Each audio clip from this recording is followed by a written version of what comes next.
내가 널 넘어서 가리라. 아멘. 민수기 9장 말씀입니다.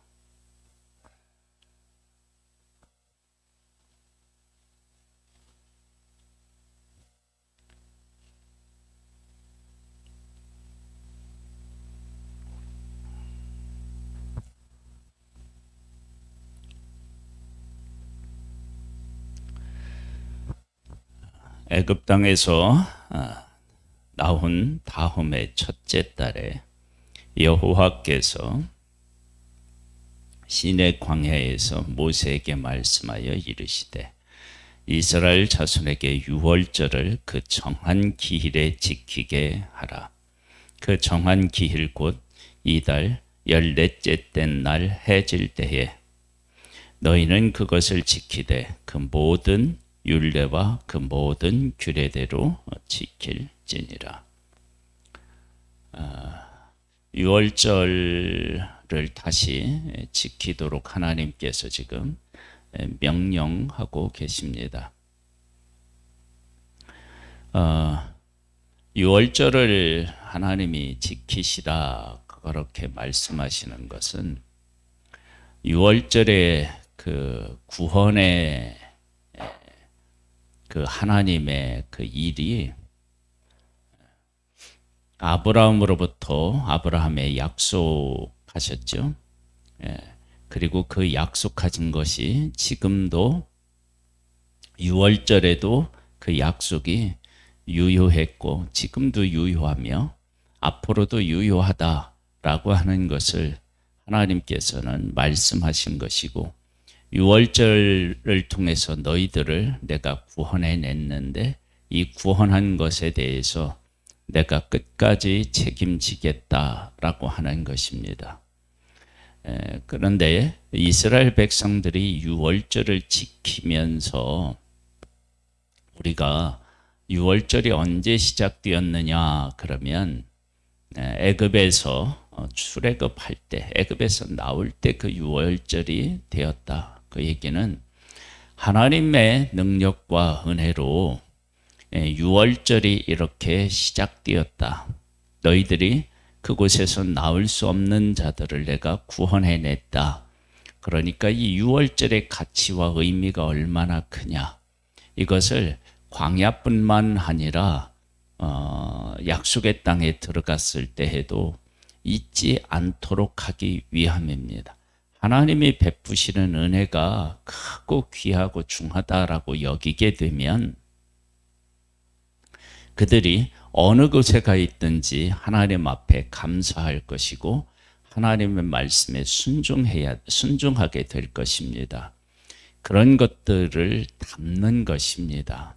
그러니까 꼭 그렇게 지켜야 되느냐. 그런데 인간은 죄인으로서 죄를 가지고 태어났기 때문에 자꾸 잊고 더 좋은 것이 눈에 보이는 좋은 것이 아닌데 좋은 것으로 보이고 뭐 이런 일들이 얼마든지 있을 수 있습니다. 4절에 보면 모세가 이스라엘 자손에게 명령하여 유월절을 지키라 하매 그들이 첫째 달 14째 날 해질 때에 시내 광야에서 유월절을 지켰으되 이스라엘 자손이 여호와께서 모세에게 명령하신 것을 다 따라 행하였더라. 그때에 사람이 시체로 말미암아 부정하게 되어서 유월절을 지킬 수 없는 사람들이 있었는데 그들이 그날에 모세와 아론 앞에 이르러 그들에게 이르되 우리가 사람의 시체로 말미암아 부정하게 되었거니와 우리를 금지하여 이스라엘 자손과 함께 정한 기일에 여호와께 헌물을 드리지 못하게 하심은 어찌함이니까. 모세가 그들에게 이르되 기다리라. 여호와께서 너희에게 대하여 어떻게 명령하시는지 내가 들으리라. 유월절을 지키는데 부정한 자에 대해서 차별을 한 거예요. 그런데 이 유월절은 그렇게 차별받아야 될 일이 아니다 있다라고 그들이 느끼는 거예요. 이것은 하나님의 유월절에 대해서 그들이 얼마나 소중하게 생각하고 있었는지에 대해서 보여주고 있어요. 거기에 대한 하나님의 답변은 이러합니다. 여호와께서 모세에게 말씀하여 이르시되 이스라엘 자손에게 말하여 이르라. 너희나 너희 후손 중에 시체로 말미암아 부정하게 되거든 먼 여행 중에 있다 할지라도 다 여호와 앞에 마땅히 유월절을 지키되 둘째 달 14째 날 해질 때에 그것을 지켜서 어린 양의 무교봉과 쓴 나물을 아울러 먹을 것이요 아침까지 그것을 조금도 남겨두지 말며 그 뼈를 하나도 꺾지 말아서 유월절 모든 율례대로 지킬 것이니라. 그러나 사람이 정결하기도 하고 여행 중에 있지 아니하면서 유월절을 지키지 아니하는 자는 그 백성 중에서 끊어지리니 이런 사람은 그 정한 기일에 여호와께 헌물을 드리지 아니하였은즉 그 죄를 담당할지며 만일 타국은이 너희 중에 거류하여 여호와의 유월절을 지키고자 하면 유월절 율례대로 그 규례를 따라서 행할지니 거류민이나 본토인에게나 그 율례는 동일할 것이니라. 유월절을 지킬 수 있다고 말씀하셨어요. 근데 여기를 보면 이런 얘기가 나와요.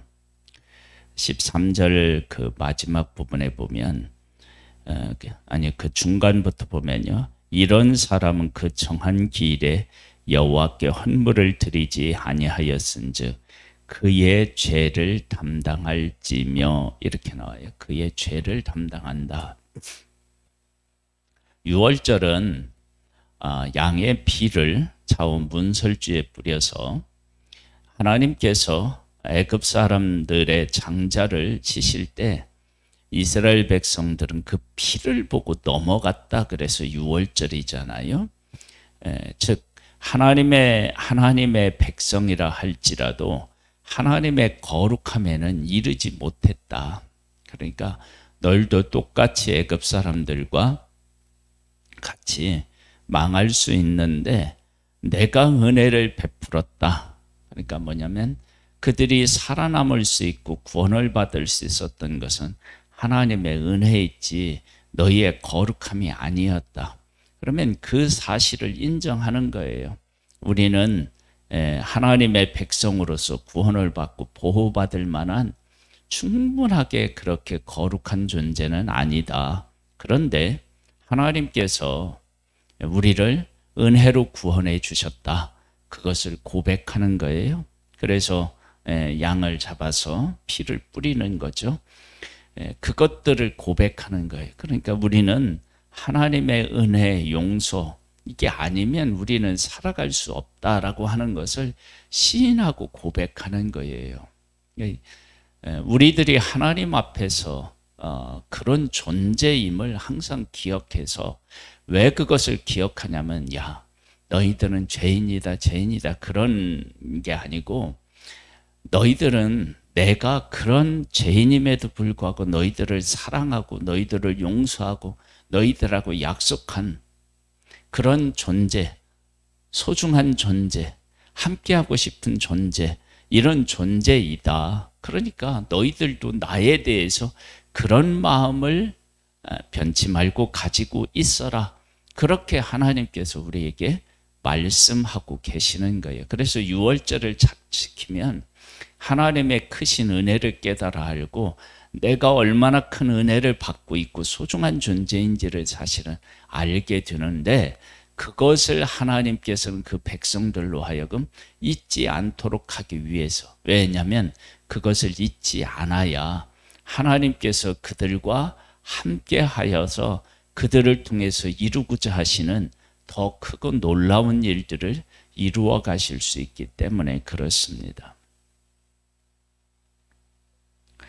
15절에 보면요. 성막을 세운 날에 구름이 성막 곧 증거의 성막을 덮었고 저녁이 되면 성막 위에 불 같은 것이 불 모양 같은 것이 나타나서 아침까지 이르렀으되 항상 그리하여 낮에는 구름이 그들을 덮었고 밤이면 불 모양이 있었는데 구름이 성막에서 떠오르는 때에는 이스라엘 자손이 곧 행진하였고 구름이 머무는 곳에 이스라엘 자손이 진을 쳤으니 이스라엘 자손이 여호와의 명령을 따라 행진하였고 여호와의 명령을 따라 진을 쳤으며 구름이 성막 위에 머무는 동안에는 그들이 진영에 머물렀고 구름이 성막 위에 머무는 날이 오래일 때에는 이스라엘 자손이 여호와의 명령을 지켜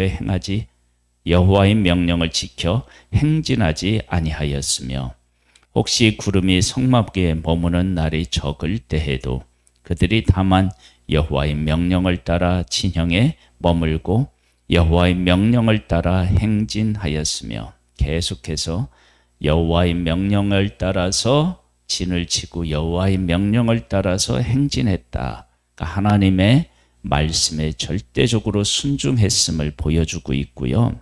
그 다음에 여기에 이제 하나님께서 유월절을 말씀하시면서 지금 그 구름 기둥과 불 기둥을 말씀하고 계시잖아요. 이것은 유월절 때 하나님께서 그 백성들과 함께 하신 그 일이 지금도 동일하게 그들과 함께 한다. 그러니까 유월절하고 구름 기둥과 불 기둥은 완전히 별개인 것 같은데 사실은 동일선상에 놓고 생각해야 돼요.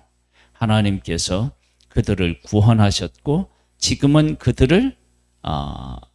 그들과 늘 함께하며 그들을 인도하고 있다. 그러면 왜 구원하시느냐?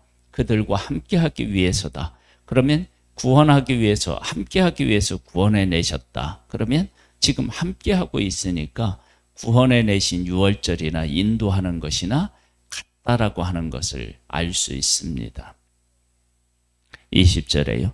혹시 구름이 성막 위에 머무는 날이 적을 때에도 그들이 다만 여호와의 명령을 따라 진영에 머물고 여호와의 명령을 따라 행진하였으며 혹시 구름이 저녁부터 아침까지 있다가 아침에 그 구름이 떠오를 때에는 그들이 행진하였고 구름이 밤낮 있다가 떠오르면 곧 행진하였으며 이틀이든지 한 달이든지 1년이든지 구름이 성막 위에 머물러 있을 동안에는 이스라엘 자손이 진영에 머물고 행진하지 아니하다가 떠오르면 행진하였으며 곧 그들이 여호와의 명령을 따라 진을 치며 여호와의 명령을 따라 행진하고 또 모세를 통하여 이르신 여호와의 명령을 따라 여호와의 직임을 지켰더라.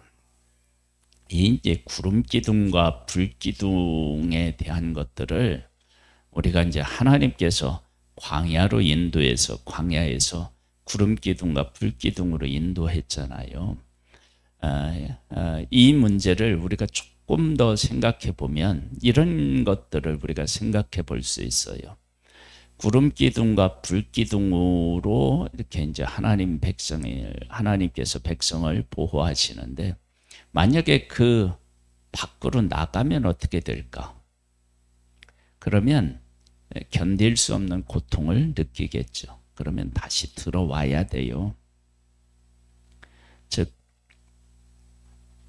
육신적으로 구름 기둥과 불 기둥을 떠나면 이렇게 견딜 수 없어서 구름으로 들어오고 구름이 움직일 때마다 구름을 따라가야 돼요.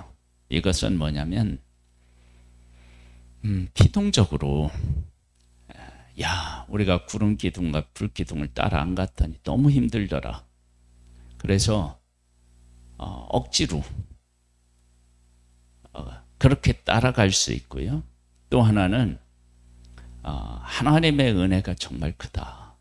이 광야에서 구름 기둥과 불 기둥 우리를 인도 안 하셨으면 우리 어찌할 뻔했냐. 정말 하나님의 은혜가 크다. 우리가 하루 만에 짐을 싸서 가게 되지만 구름 기둥과 불 기둥 없으면 하루가 아니죠.